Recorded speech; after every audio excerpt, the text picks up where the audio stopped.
आप सभी को जय मसीह की। आपका स्वागत करते हैं परमेश्वर के अनुग्रह में। परमेश्वर आप सभी को आज आशीष दे। तो यूहन्ना उसका 8 अध्याय और उसकी 31वीं आयत में जहाँ इस प्रकार से लिखा है, सत्य तुम्हें स्वतंत्र करेगा। तब यीशु ने उन यहूदियों से जिन्होंने उस पर विश्वास किया था कहा, यदि तुम मेरे वचन में बने रहोगे तो सचमुच मेरे चेले ठहरोगे। तुम सत्य को जानोगे और सत्य तुम्हें स्वतंत्र करेगा। हालेलुया, परमेश्वर की स्तुति हो। तब यीशु ने उन यहूदियों से जिन्होंने उस पर विश्वास किया था कहा, यदि तुम मेरे वचन में बने रहोगे तो सचमुच मेरे चेले ठहरोगे। आज के समय में आप और हम जानते हैं कि अगर आप और हम परमेश्वर के वचन पे चलते हैं तो ही हम उसके चेले ठहर सकते हैं, ना कि सिर्फ कहने से हम उसके चेले ठहर सकते हैं। हम कलीसिया में आते हैं, हम परमेश्वर के भवन में आते हैं, हमने बपतिस्मा भी लिया है, हम दान भी देते हैं, लेकिन अगर हम वचन नहीं पढ़ते हैं, अगर हम वचन में बने नहीं रहते हैं तो हम परमेश्वर के चेले नहीं ठहर सकते हैं। यहाँ पर परमेश्वर साफ बता रहा है कि तब यीशु ने उन यहूदियों से जिन्होंने उस पर विश्वास किया था ये कहा, तुम यदि मेरे वचन में बने रहोगे तो सचमुच मेरे चेले ठहरोगे।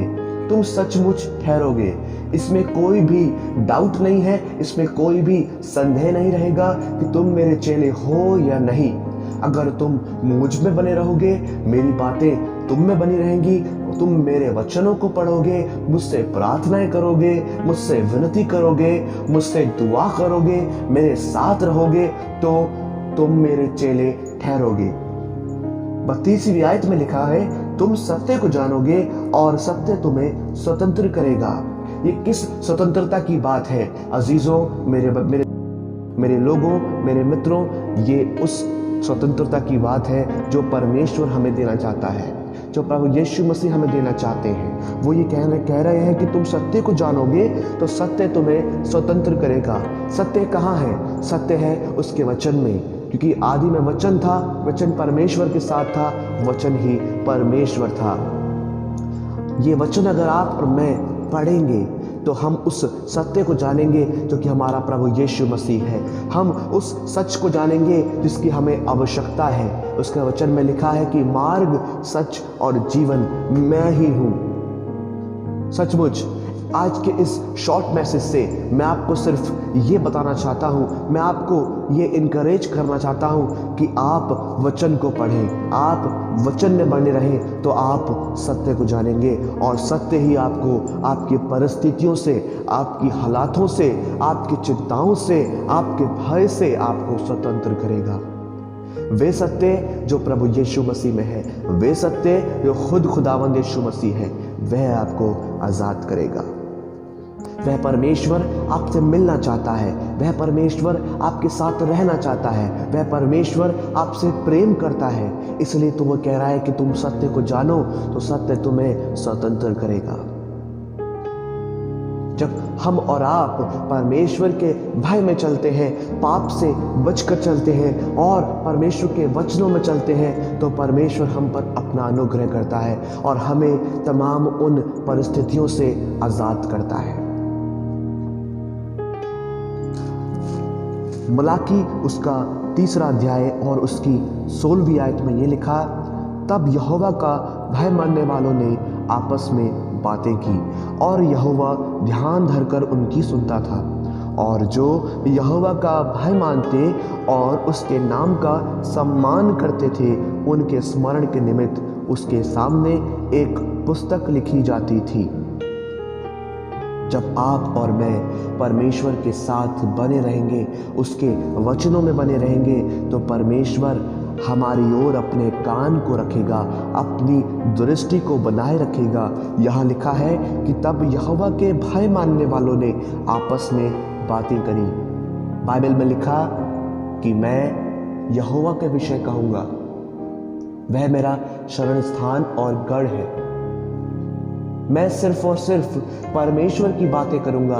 आज बहुत से मसीह जीवन में बहुत से लोगों के जीवन में हमने ये देखा है, हमने ये पाया है कि हम परमेश्वर की बात नहीं करते हैं, हम उसके भवन की बात नहीं करते हैं, हम उसके कार्यों की बात नहीं करते हैं, हम उसके आश्चर्य कर्मों की बात नहीं करते हैं, हम उसके राज्य की उन्नति की बातें नहीं करते हैं, और इसीलिए हम आज़ाद नहीं होते हैं, इसलिए हम स्वतंत्र नहीं होते हैं। अजीज़ों, मेरे प्रियो, परमेश्वर का वचन इस शॉर्ट मैसेज के द्वारा आपको और मुझे ये सिखा रहा है कि हमें परमेश्वर की बातें करनी है। तब यहोवा के भय मानने वालों ने आपस में बातें की और यहोवा ध्यान धरकर उनकी सुनता था। जब आप और मैं परमेश्वर के वचन को पढ़ेंगे, परमेश्वर के वचन पे चलने की कोशिश करेंगे, प्रयत्न करेंगे, संघर्ष करेंगे, तो परमेश्वर भी अपने ध्यान को हमारी ओर लगाएगा, हमारी बातों को सुनेगा कि इस परिवार में मेरी प्रार्थना होती है, इस परिवार में मेरी वचन को पढ़ा जाता है, इस परिवार के बच्चे आराधना करते हैं, ये परिवार दुआ करता है। तो इस परिवार में मेरी सच्चाई, परमेश्वर की सच्चाई को कहने से कोई नहीं रोक सकता। और जहाँ परमेश्वर की सच्चाई होती है अजीज़ों, मेरे प्रियो, वहाँ पर बंधन नहीं हो सकता, वहाँ पर श्राप नहीं हो सकते, वहाँ पर बीमारी नहीं हो सकती, वहाँ पर दुष्ट आत्माएं नहीं हो सकती, वहाँ पर सिर्फ और सिर्फ आज़ादी हो सकती है, क्योंकि तुम सत्य को जानोगे और सत्य तुम्हें स्वतंत्र करेगा। हम किस बात में उलझे हुए हैं इस संसार में, जबकि ये समय बहुत ही कठिन है। बाइबल में लिखा, तुम आत्मा के हथियार को बांध लो जिससे तुम बुरे दिन में शैतान के जलते हुए तीरों का सामना कर सको। आत्मिक हथियारों को बांध लो जिससे तुम उस शैतान का, उस दुष्ट का सामना कर सको। तुम सत्य को जानोगे तो सत्य तुम्हें स्वतंत्र करेगा। आज मेरे प्रियो, मेरे भाइयों, इस मैसेज के द्वारा मैं आपको उत्साहित करना चाहता हूँ कि आप परमेश्वर के वचनों को पढ़ना शुरू करें, वचन को पढ़ना शुरू करें, बाइबल को पढ़ना शुरू करें, परमेश्वर के लिए समय निकालें, पश्चाताप रखें अपने मन के अंदर, क्योंकि परमेश्वर पश्चातापी हृदय से प्रसन्न होता है। लिखा है कि हे परमेश्वर, तू टूटे और पिसे हुए मन को तुच्छ नहीं जानता।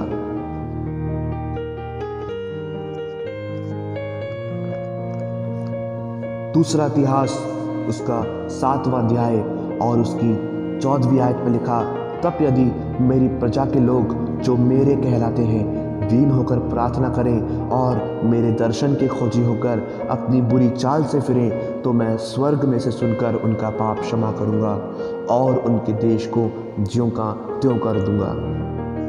तब यदि मेरी प्रजा के लोग जो मेरे कहलाते हैं, इसका मतलब ये है कि परमेश्वर की प्रजा के लोग होने के बावजूद भी कई लोग ऐसे हैं जो परमेश्वर के नहीं कहलाते। वे अभिलाषाओं में, वे रीति रिवाजों में, वे उन चीज़ों में फंस गए हैं जो उनको परमेश्वर से दूर करता है, उसकी प्रेजेंस से, उसकी हुजूरी से दूर करता है। यहाँ लिखा है कि यदि मेरी प्रजा के लोग जो मेरे कहलाते हैं वह दीन होकर प्रार्थना करें, तो मेरे दर्शन के खोजी होकर अपनी बुरी चाल से फिरें, तो मैं स्वर्ग में से सुनकर उनका पाप क्षमा करूँगा और मैं उनके देश को ज्यों का त्यों कर दूंगा। मैं उनके परिस्थिति को ज्यों का त्यों कर दूंगा, मैं उनके हालातों को ज्यों का त्यों कर दूंगा, मैं उनके फाइनेंस को ज्यों का त्यों कर दूंगा।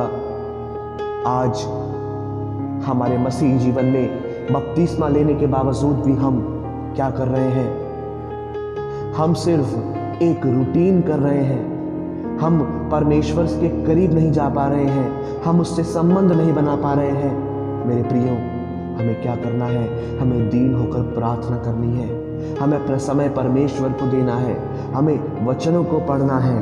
तब क्या होगा? अब से जो प्रार्थना इस स्थान में की जाएगी उस पर मेरी आंखें खुली और मेरे कान लगे रहेंगे, क्योंकि अब मैंने इस भवन को अपनाया है और पवित्र किया है कि मेरा नाम सदा के लिए इसमें बना रहे। मेरी आंखें और मेरा मन दोनों नित्य यहीं लगे रहेंगे। अब परमेश्वर ने आपको चुन लिया है, परमेश्वर ने आपको माफ कर दिया है, परमेश्वर ने आपको उठा लिया है। लेकिन अब हमें क्या करना है? अब हमें परमेश्वर के लिए काम करना है। अब मेरे प्रियो, उठिए और परमेश्वर के लिए काम करिए, जागते रहिए और प्रार्थना करते रहिए कि हम परीक्षा में ना पड़े, क्योंकि अब परमेश्वर की नज़र हमारे ऊपर है, परमेश्वर की दृष्टि हमारे ऊपर है और उसका मन हमारे साथ लगा हुआ है। मेरे प्रियो, तुम सत्य को जानोगे तो सत्य तुम्हें आज़ाद करेगा। प्रभु आप सभी को आशीष दे।